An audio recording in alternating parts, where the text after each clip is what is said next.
भारत माता की, भारत माता की। भारतीय जनता पार्टी के राष्ट्रीय अध्यक्ष आदरणीय श्री राजनाथ सिंह जी, प्रदेश भारतीय जनता पार्टी के अध्यक्ष, जिनके नेतृत्व में अब बिहार का मंगल ही मंगल होने वाला है, ऐसे मेरे मित्र श्रीमान मंगल जी,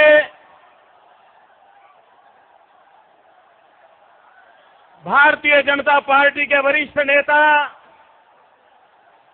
श्रीमान सुशील मोदी जी, श्री नंद किशोर जी, मंच पर विराजमान सभी माननीय सांसदगण, सभी माननीय विधायकगण, भारतीय जनता पार्टी के सभी वरिष्ठ नेतागण और इस गांधी मैदान में उपस्थित इस महारैली में पधारे हुए लाखों लाखों मेरे भाइयों और बहनों,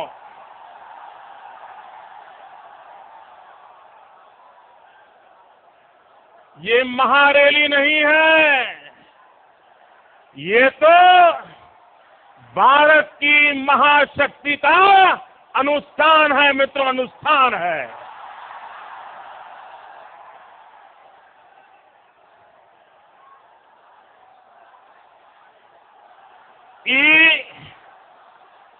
बाबू कुंवर सिंह के धरती के शत शत प्रणाम करता ने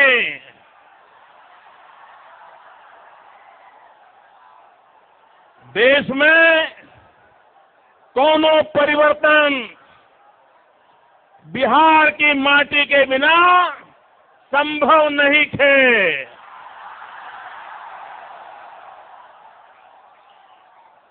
भारत के जे स्वर्णिम इतिहास बा, वो पूरा के पूरा बिहार के इतिहास बा।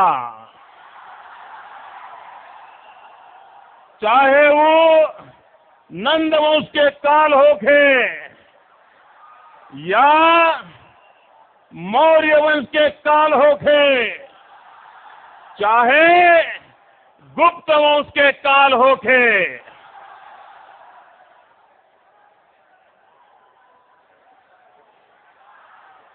बिहार ई भूमि हुई जहां सूर्य देव के हर रूप में पूजा हो गई। सूर्योदय के पूजा हो गई, आज सूर्यास्त के पूजा हो गई। बिहार के लोग अवसरवादी न होए, कुछ अपवाद छोड़ के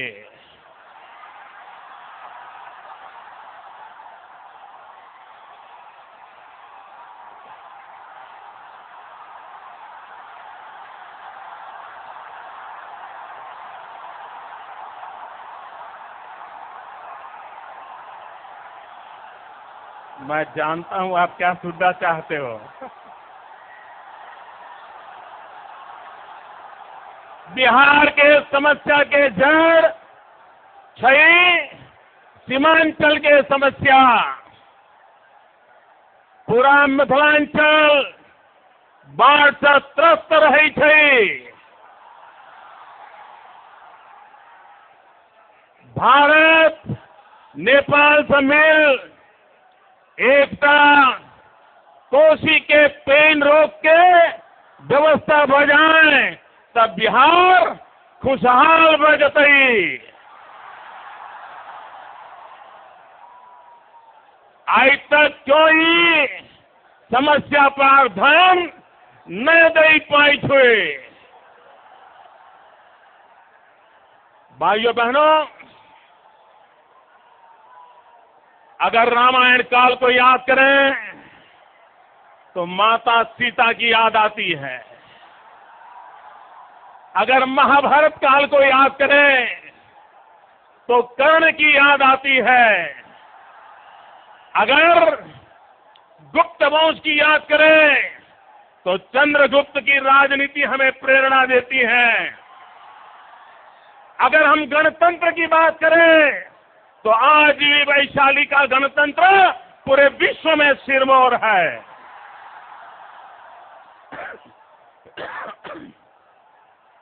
अगर हम साम्राज्य की बात करें, सम्राट की बात करें तो आज भी सम्राट अशोक के बाद कोई सम्राट याद नहीं हो आता है। अगर पाटलिपुत्र को याद करें तो पटना की हर गली याद आती है। अगर हम ज्ञान युग को याद करें तो नालंदा और तक्षशिला का स्मरण होता है। ये मेरा बिहार है भाइयों। और आधुनिक काल में चले जाएं, हिंदुस्तान की आजादी के दो पड़ाव, भारत की आजादी के दो पड़ाव, महत्वपूर्ण पड़ाव।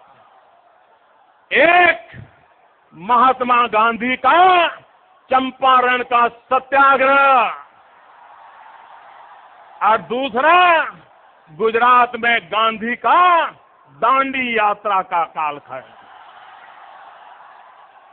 हिंदुस्तान की आजादी के ये दो महत्वपूर्ण पड़ाव है भाइयों बहनों। आज आप बिहार में हुंकार रैली कर रहे हैं, हुंकार रैली। ये हुंकार किसका है? ये हुंकार किसका है? ये हुंकार किसका है?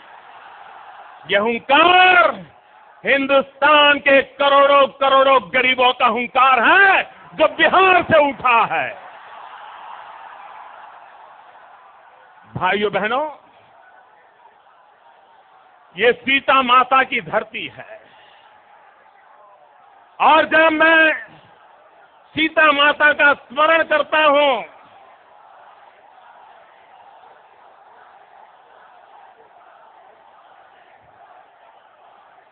जब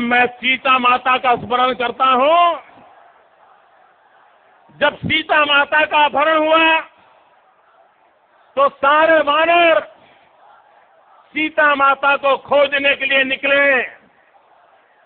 सारे वानर सीता माता को खोजने के लिए चले, लेकिन उनको कोई रास्ता नहीं सूझता था। कैसे जाए, कहां पहुंचे, सीता माता को कैसे खोजें।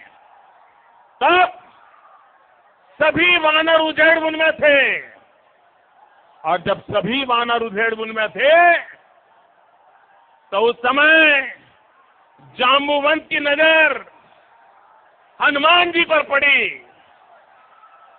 और उस समय हनुमान जी ने जाम्बुवंत को जो कहा था, भाइयों बहनों, हनुमान जी ने जाम्बुवंत को उसकी याद दिलाई थी, उसकी शक्ति का स्मरण करवाया था, उसके पूर्वजों का पराक्रम याद कराया था। और जाम्बुवंत जी ने हनुमान जी से कहा था, पवन तनय बल पवन समाना, पवन तनय बल पवन समाया, का चुप साधी रहो बलवाना। का चुप साधी रहो बलवाना। भाइयों बहनों, ये हुंकार रैली पूरे देश को कह रही है, का चुप साधी रहो बलवाना। मेरे देशवासियों, मेरे साथ बोलोगे? मेरे साथ बोलोगे? मैं बोलूंगा तो आपको कहना है, हुंकार भरो, हुंकार भरो। बोलोगे? मैं बोल रहा हूं, का चुप साधी रहो बलवाना। कहा चुप रहो साधी बलवाना, कहा चुप साधी रहो बलवाना। भाइयों बहनों, देश हुंकार करना चाहता है और देश को प्रेरणा देने का काम बिहार की धरती से हो रहा है। भाइयों बहनों, यह बिहार की विशेषता है। हिंदुस्तान को जब जब जिन जिन बातों की जरूरत पड़ी, बिहार ने उसे पूरा किया है। जब वक्त था देश को भगवान बुद्ध की जरूरत थी, बिहार ने भगवान बुद्ध दिए। जब देश को जरूरत थी भगवान महावीर की, बिहार ने भगवान महावीर दिए। और जब देश को जरूरत थी, तब यही पटना की धरती है जिसने 10वें गुरु गोविंद सिंह जी को दिया। 14 लाख से एक लड़ाऊं, तब गुरु गोविंद सिंह नाम कहलाऊं। ये धरती है ये। और जब देश भ्रष्टाचार में डूब रहा था, लोकतंत्र खत्म होने की कगार पर था, तब यही बिहार है जिसने जयप्रकाश नारायण को देश को दिया था। भाइयों बहनों,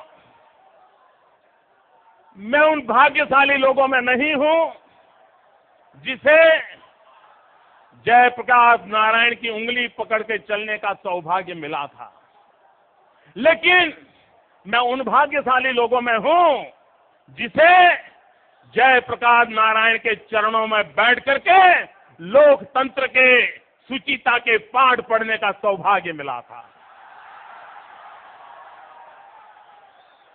भाइयों बहनों, यहां पर हमारे मित्र मुख्यमंत्री है।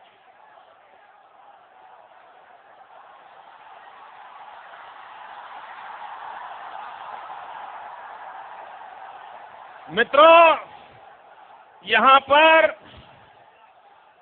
मुख्यमंत्री हमारे मित्र है। लोग मुझे पूछते थे कि आपके मित्र ने बीजेपी को क्यों छोड़ दिया। मैंने कहा, जो जेपी को छोड़ देता है वो बीजेपी को क्यों नहीं छोड़ देगा।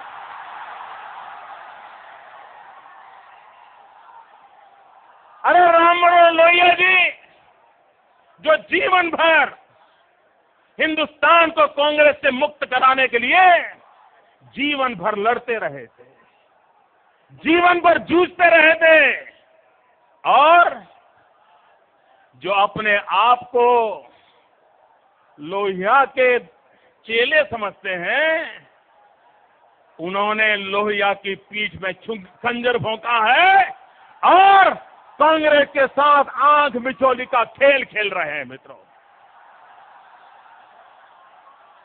मित्रों, उनके चेले चपाटे उनको माफ करे या न करे, लेकिन लोहिया जी की आत्मा, जयप्रकाश जी की आत्मा उनके इन कारनामों को कभी माफ नहीं करेगी,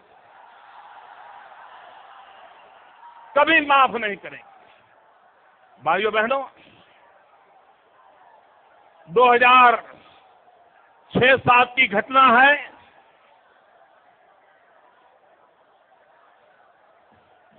ये आपके मुख्यमंत्री हमारे मित्र गुजरात आए थे।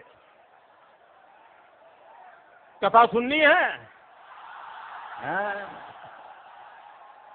वो गुजरात आए थे, एक शादी में आए थे।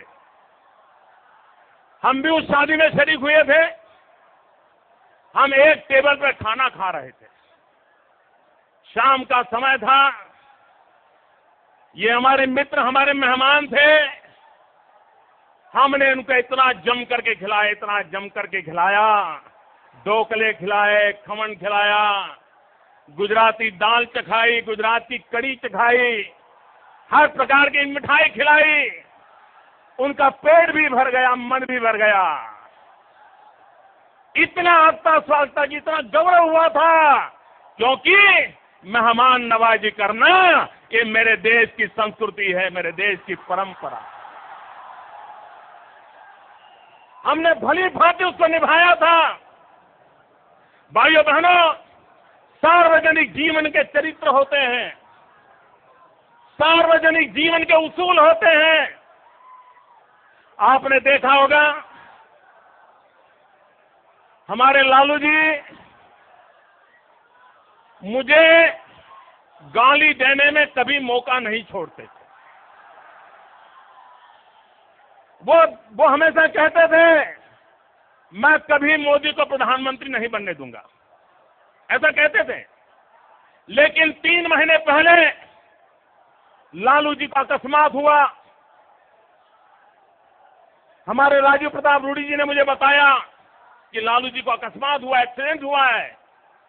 मैंने उसी समय लालू जी को फोन किया, उनके खबर हाल पूछा, उनके स्वास्थ्य की चिंता की, और मैंने मीडिया को नहीं बताया। मैंने कहा चलो भाई व्यक्तिगत बात है, क्या बताना है, शायद लालू जी को अच्छा लगे बुरा लगे। लेकिन मैं हैरान था, लालू जी ने मीडिया को बुलाया, बुला करके कहा कि देखिए गुजरात का मुख्यमंत्री, मैं इतनी गालियां देता हूं, फिर भी मेरे एक्सीडेंट के बाद मेरी खबर पूछता है।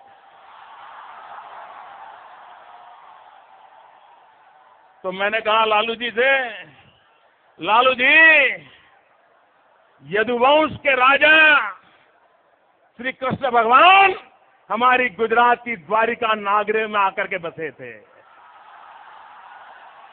अरे यदुवंश के साथ तो हमारा रिश्ता है, हमारा नाता है।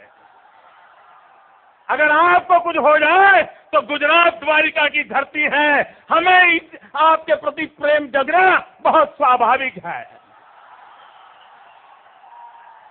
भाइयों बहनों, और मैं यदुवंश से जुड़े हुए सभी भाइयों बहनों को कहना चाहता हूं, चाहे उत्तर प्रदेश हो, बिहार हो, ये श्री कृष्ण भगवान के वंशजों को कहना चाहता हूं, मैं गुजरात में द्वारिका नगरी से आशीर्वाद लेकर के आया हूं। आपकी चिंता करने का जिम्मा मैं लेता हूं। श्री कृष्ण भगवान जिस काम को करके गए हैं, उसको हम सब मिलकर के आगे बढ़ाना है, और उस काम को करने का संकल्प लेकर के हमें जाना है। भाइयों बहनों, कभी कभी साल में 2 बार हमारे यहां मुख्यमंत्रियों की मीटिंग हुआ करती है। प्रधानमंत्री जी उस मीटिंग को बुलाते हैं, और प्रधानमंत्री जी मीटिंग बुलाते हैं तो दोपहर को लंच भी प्रधानमंत्री की तरफ से होता है, और प्रधानमंत्री के टेबल पर 5-6 मुख्यमंत्रियों को खाने के लिए बैठना होता है।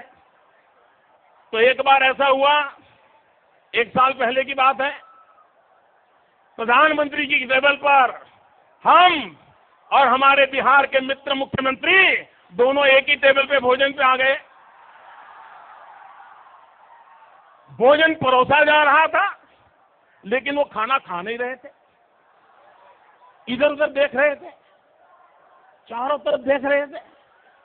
मैं प्रधानमंत्री के सामने देखूं, उनके सामने देखूं, मैं परेशान था कि भाई बात क्या है। फिर मुझे समझ में आया, मैंने मेरे मित्र को कहा, अरे भाई चिंता मत करो, कोई कैमरे वाला नहीं है, खा लो।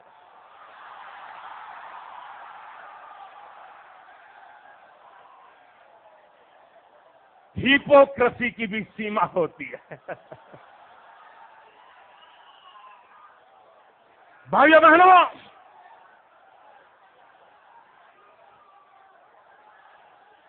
बिहार की जनता ये न भूले,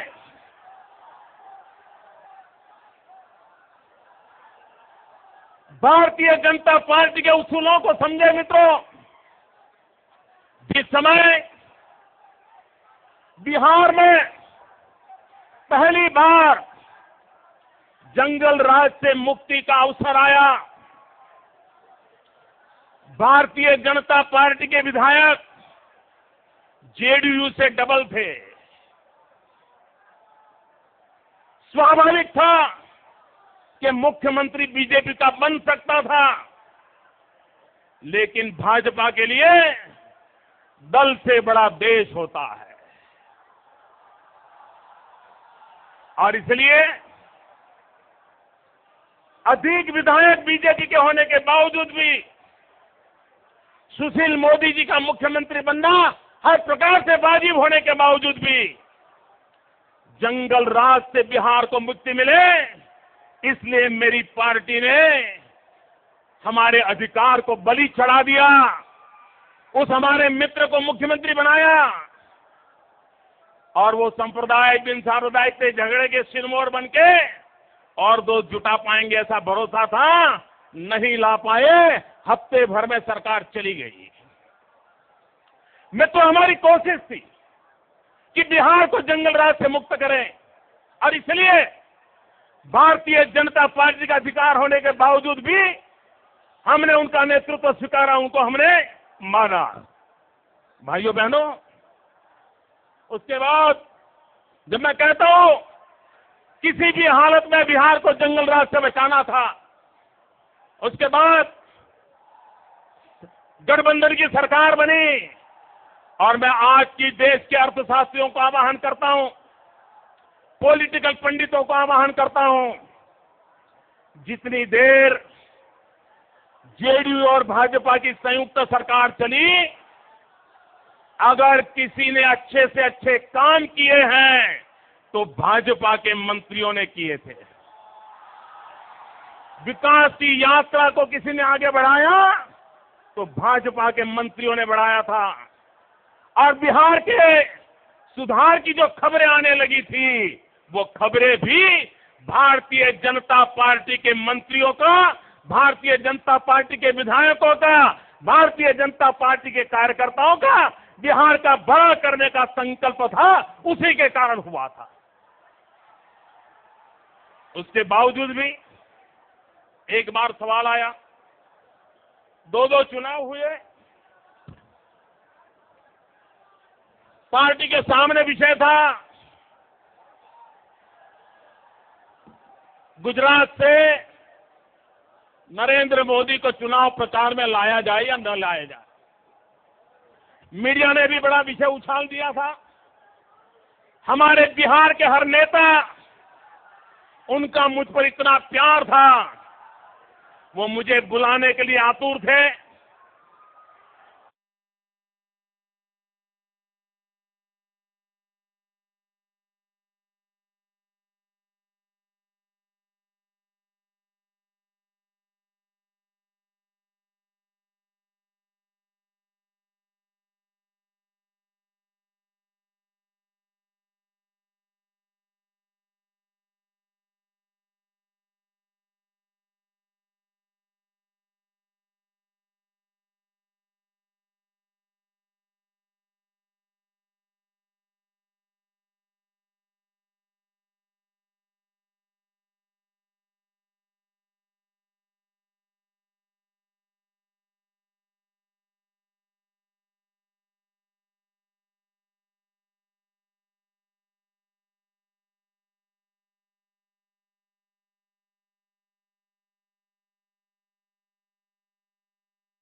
ऐसे लोगों को माफ करना चाहिए, ऐसे लोगों को माफ करना चाहिए।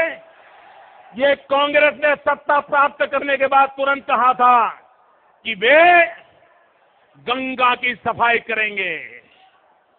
भाइयों बहनों, आज पूरा गंगा का पट देख लीजिए, गंगा का पूरा पट देख लीजिए। एक प्रकार से बीमारियों का घर बना के रख दिया है। क्या भाइयों बहनों, हमारी प्राण प्रिय गंगा साफ होनी चाहिए कि नहीं थी? छोटी नहीं होनी चाहिए? भाइयों बहनों, मेरा किसान आज महंगाई के मार से वो भी मर रहा है। जिस प्रकार से खाद की कीमतें बढ़ रही है, जिस प्रकार से फर्टिलाइजर महंगा हो रहा है, और ये सरकार देखिए, किसान को खाद मिल नहीं रहा है, लेकिन आपके बरौनी में खाद का जो कारखाना लगा है उस पर ताले लगे हुए हैं। देश को नुकसान हो रहा है, लेकिन ये दिल्ली की सरकार को न किसान की परवाह है, न गरीब की परवाह है। भाइयों बहनों, हिंदुस्तान में गरीबों की भलाई के लिए, हिंदुस्तान में गरीबों की भलाई के लिए एक 20 पॉइंट प्रोग्राम चलता है। हर सरकार उस 20 सूत्री कार्यक्रमों का लागू करता है, और भारत सरकार हर 6 महीने उसका मॉनिटरिंग करती है, लेखा जोखा लेती है और उसका रिपोर्ट प्रकट करती है। मित्रों, 20 सूत्री कार्यक्रम जो गरीबों की भलाई के लिए है, उसको लागू करने वाले पहले 5 राज्य जो हैं वो भाजपा के राज्य हैं, भाजपा शासित सरकारें हैं। लेकिन बिहार का नंबर, ये हमारे मित्र गरीबों की बातें करते हैं, 20वें नंबर पे खड़ा है, 20वें नंबर पे खड़ा है। ये गरीबों के नाम पर रोटी सेकने वाले लोग गरीबों की मजाक उड़ा रहे हैं। जिस प्लानिंग कमीशन के अध्यक्ष स्वयं प्रधानमंत्री हैं, वो प्लानिंग कमीशन कहता है अगर आपके घर में दिन भर की आय 26 रुपया है तो आप गरीब नहीं हैं। आप इस बात से सहमत हैं? आप सहमत हैं भाई? आप सहमत हैं? अरे 26 रुपये में परिवार को पीने के लिए चाय नहीं मिलती, चाय नहीं मिलती। उनका एक नेता तो कह रहा है 12 रुपये में खाना मिल जाता है। मिलता है भैया? ये मजाक है कि नहीं है? इनको गरीबी क्या है पता नहीं है, इनको भूख क्या होती है पता नहीं है। मित्रों, इन्होंने गरीबी कभी देखी नहीं है। मित्रों, हम गरीबी में पैदा हुए हैं, हमने गरीबी देखी है, हमने गरीबी को जिया है। मित्रों, बिहार ने ढेर सारे रेल मंत्री दिए। भाइयों बहनों, मैं रेल मंत्री तो सोच भी नहीं सकता हूं, मैं तो रेल के डिब्बे में चाय बेचते बेचता यहां आया हूं। और रेल के डिब्बे में चाय बेचने वाले को रेल की मुसीबतों का जितना पता होता है उतना रेल मंत्रियों को भी पता नहीं होता है। हमें पता होता है कितनी मुसीबतें होती है। टीटी को कैसे संभालना पड़ता था, गार्ड को कैसे संभालना पड़ता था, ट्रेन में चढ़ने के लिए क्या क्या करना पड़ता था, बचपन में सब भुगता है भैया। ये लोग ये गरीबी की बातें कर रहे हैं। भाइयों बहनों, इस देश में संप्रदायवाद को भड़काने का पाप इन राजनेताओं ने किया है। उनमें कभी जातिवाद भड़काओ, कभी प्रांतवाद भड़काओ, कभी संप्रदायवाद भड़काओ। यही उनके कारनामे रहे हैं। मित्रों, यही धरती है जिस धरती पर चाणक्य पैदा हुए थे, और वो कालखंड हिंदुस्तान का स्वर्णिम कालखंड था। हिंदुस्तान का स्वर्णिम कालखंड था। कारण क्या था? चाणक्य का मंत्र था, सबको जोड़ो, छोटे छोटे राजे रजवाड़ों को जोड़ो, भारत को एक बनाओ। और वही कालखंड था जब हिंदुस्तान का मानचित्र सबसे फैला हुआ था। लेकिन जब से कांग्रेस आई, उसने विभाजन का नारा उठाया, संप्रदाय के नाम पर बार तोड़ा। दूसरे आए, जातिवाद का जहर फैलाया। तीसरे आए, उसने जाति के भीतर भी जातियां पैदा करने का प्रयास किया। बिहार में फिर से एक बार अगर सवर्ण युग लाना है, अगर बिहार को फिर से चाणक्य की उस महान विरासत को हासिल करना है, तो हमें जोड़ने की राजनीति करनी पड़ेगी। तोड़ने की राजनीति से देश नहीं चलेगा। हमें जाति जाति को जोड़ना है, भाई भाई को जोड़ना है, हर संप्रदाय को जोड़ना है, और तब जाकर के मेरा बिहार आगे बढ़ेगा। भाइयों बहनों,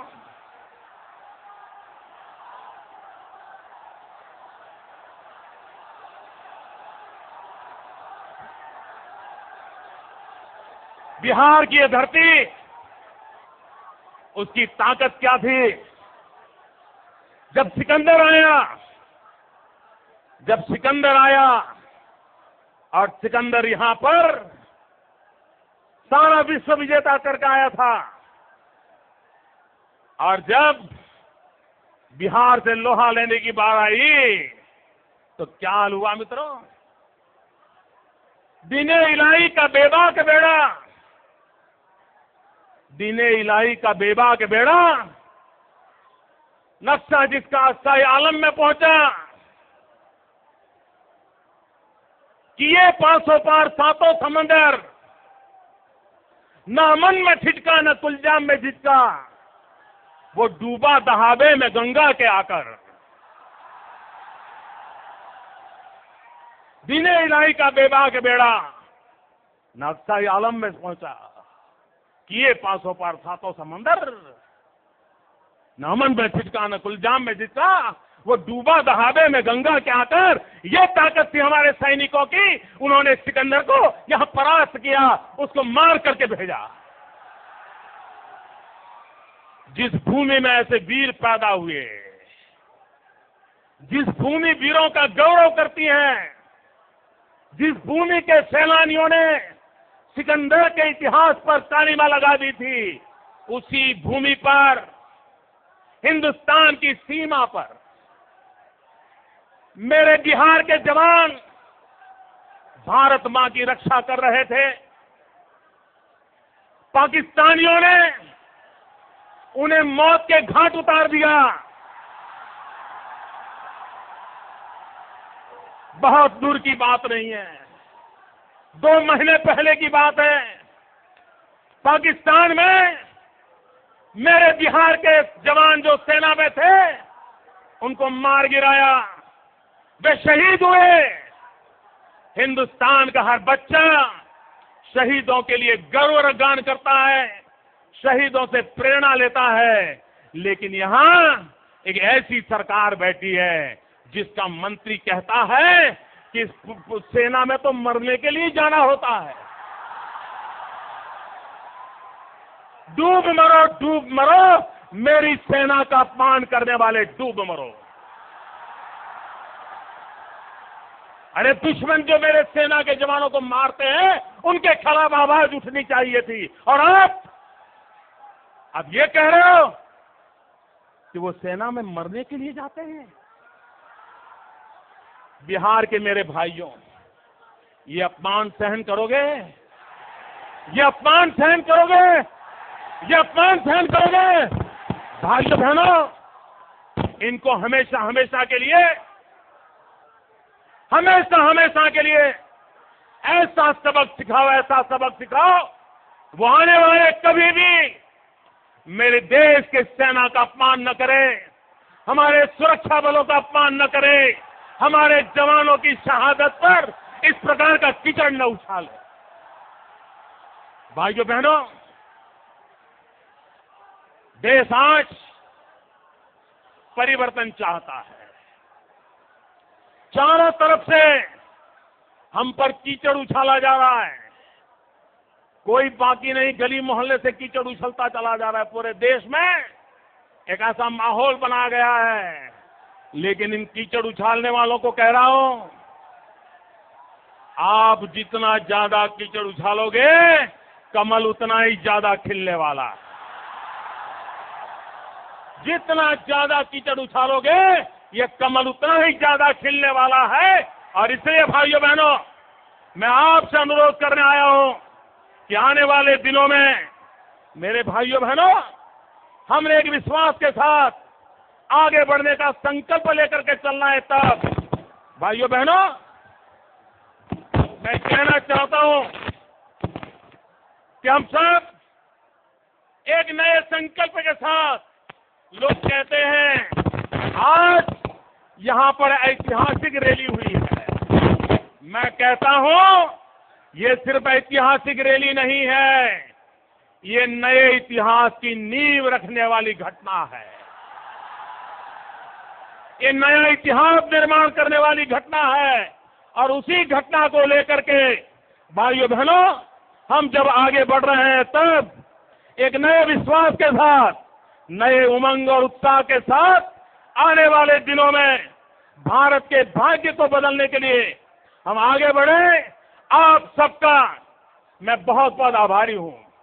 भाइयों बहनों, बिहार भारतीय जनता पार्टी ने दिल्ली सरकार के सामने 50,000 करोड़ का पैकेज मांगा है। ये पैकेज मिलना चाहिए कि नहीं मिलना चाहिए? बिहार की मांग पूरी होनी चाहिए कि नहीं होनी चाहिए? भाइयों बहनों, आप लिख के रखिए, अगर दिल्ली दे या न दे, 200 दिन का सवाल है। अब 200 दिन का सवाल है। जो प्यार बिहार ने मुझे दिया है, जो पलक पावड़े बिछा करके स्वागत किया है, मित्रों, मेरे जीवन में शायद हिंदुस्तान के किसी राजनेता के भाग्य में ऐसा दृश्य देखने का सौभाग्य नहीं मिला हो। भाइयों बहनों, मैं आपके प्यार को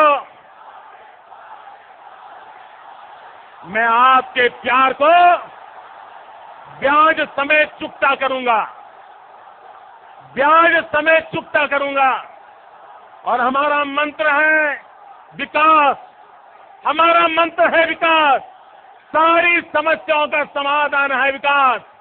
जो लोग मुसलमान की बातें करते हैं, उनको भी मैं कहना चाहता हूं, 2 उदाहरण देना चाहता हूं। भाइयों बहनों, हमारे मुसलमान भाई हज यात्रा के लिए जाते हैं, हज यात्रा के लिए जाते हैं। हर एक राज्य को हज यात्रा के लिए भारत सरकार ने कोटा तय किया। गुजरात के मुसलमानों के लिए कोटा तय है 4,800 का।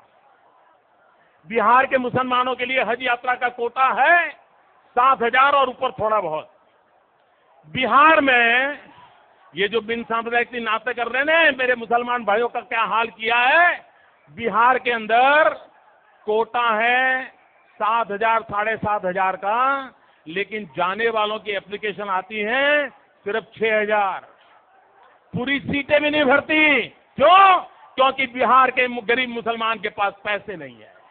वो बेचारा हज करने जाएगा कैसे? और गुजरात में हज यात्रा के लिए मुसलमान का कोटा सिर्फ 4,500 है। लेकिन अर्जी कितनी आती है?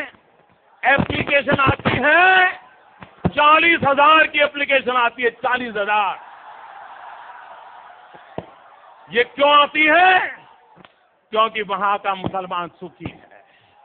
भाइयों बहनों, मेरे गुजरात में 2 जिले, कच्छ जिला और भरूच जिला। कच्छ जिला और भरूच जिला जहां सबसे ज्यादा मुसलमानों की आबादी है। कच्छ जिला और भरूच जिला जहां मुसलमानों की सबसे ज्यादा आबादी है। लेकिन पूरे गुजरात में सबसे ज्यादा अगर कोई जिले की प्रगति हो रही है तो वो कच्छ जिले की और भरूच जिले की हो रही है, जहां मेरे मुसलमान भाई ज्यादा है। भाइयों बहनों, ये लोगों की आंख में धूल झोंक रहे हैं, लोगों को मूर्ख बना रहे हैं। और इसलिए मैं कह रहा हूं भाइयों, मैं मेरे गरीब मुसलमान भाइयों से पूछना चाहता हूं, मैं गरीब हिंदुओं से पूछना चाहता हूं, मेरा गरीब हिंदू भाई बताएं, मेरा गरीब हिंदू भाई मुझे बताएं, क्या आपको मुसलमान के खिलाफ लड़ना है कि गरीबी के खिलाफ लड़ना है? किसके खिलाफ लड़ना है? किसके खिलाफ लड़ना है? मैं गरीब मुसलमान को पूछता हूं, आपको हिंदू के खिलाफ लड़ना है कि गरीबी के खिलाफ लड़ना है? मेरे मुसलमान भाई को पूछता हूं, आपको गरीबी के खिलाफ लड़ना है कि हिंदू के खिलाफ लड़ना है? भाइयों बहनों, गरीब हिंदू को भी गरीबी के खिलाफ लड़ना है, गरीब मुसलमान को भी गरीबी के खिलाफ लड़ना है। अगर हम दोनों को गरीबी के खिलाफ लड़ना है, आओ हिंदू मुसलमान इकट्ठा होकर के हम गरीबी को परास्त करें, हम गरीबी का खात्मा बुलाएं। भाइयों बहनों, देश को उल्टी दिशा में ले गए ये लोग, देश को तबाह कर दिया है। और इसलिए भाइयों बहनों, मैं आपको वादा करने आया हूं और मैं आपको कहने आया हूं, हमारी सरकार का धर्म एक ही है, हमारी सरकार का एक ही मजहब है और हमारी सरकार का मजहब है India first, nation first, Bharat सबसे आगे। भाइयों बहनों, सरकार का एक ही मजहब है इंडिया फर्स्ट, सरकार का एक ही धर्म ग्रंथ है भारत का संविधान, सरकार की एक ही भक्ति है भारत भक्ति, सरकार की एक ही शक्ति है 1.25 करोड़ नागरिकों की शक्ति, सरकार की एक ही कार्यशैली है सबका साथ सबका विकास। इसी मंत्र को लेकर के आगे बढ़ना है। मेरे साथ बोलिए, भारत माता की, भारत माता की। मित्रों, दोनों मुट्ठी बंद करके पूरी ताकत से आवाज दो, पूरा हिंदुस्तान आज आपको देख रहा है। भारत माता की, भारत माता की, भारत माता की। वंदे वंदे वंदे। मेरी एक छोटी प्रार्थना है, मेरी छोटी प्रार्थना है।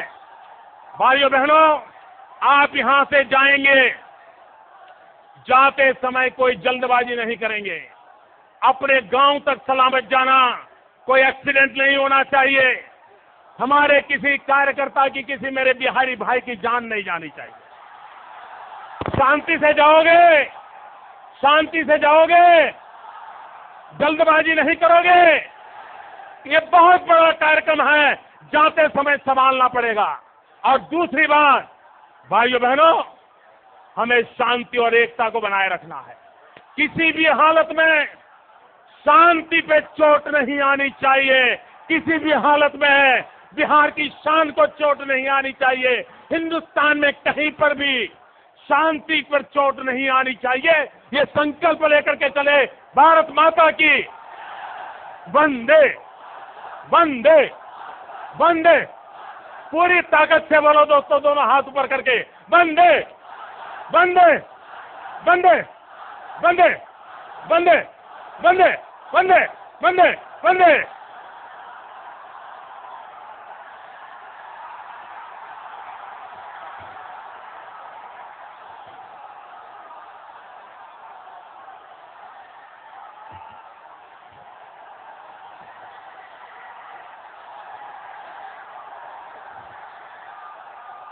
मैं आप सबको नमन करता हूं भैया, मैं आप सबको नमन करता हूं। आज आपने पूरे हिंदुस्तान का दिल जीत लिया है दोस्तों, पूरे हिंदुस्तान का दिल जीत लिया है। भारत माता की।